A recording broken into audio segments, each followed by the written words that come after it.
بسم اللہ الرحمن الرحیم۔ السلام علیکم۔ محمد انصر عرب جمبو نیوز کی طرف سے ایک تازہ ترین خبر کے ساتھ حاضر ہے۔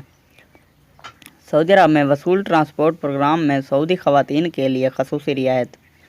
ہیومن ریسورس ڈیولپمنٹ فنڈ ہدف نے سعودی عرب میں ٹرانسپورٹیشن سپورٹ پروگرام وصول کے ساتھ رجسٹرڈ سعودی ملازم خواتین کے لیے امدادی اسکیم کی مدت میں 12 ماہ کی بجائے 24 ماہ تک توسیع کر دی ہے۔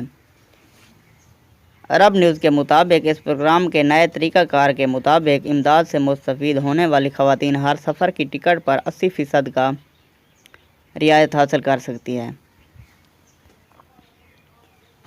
اس رعایتی اسکیم کے تحت 6,000 ریال سے کم تنخواہ پانے والی خواتین کو ماہانہ 1,100 ریال کی امداد حاصل ہو سکے گی۔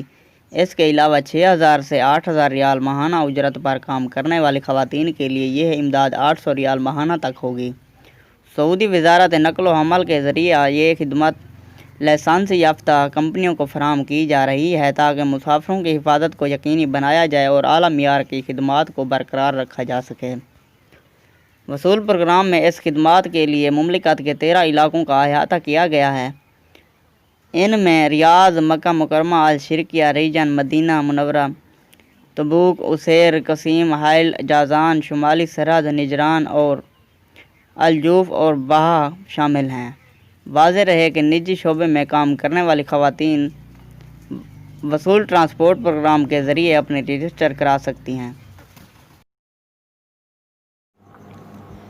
ویڈیو دیکھنے کا بہت شکریہ، اور میری ویڈیو اچھی لگی ہو تو میرے چینل کو ضرور سبسکرائب کریں، لائک کریں، شیئر کریں اور ساتھ میں دیے گئے گھنٹی کے نشان پر کلک کر کے آل پر سلیکٹ کر دیں تاکہ میری ہر آنے والی نیو ویڈیو سے آپ باخبر رہ سکیں۔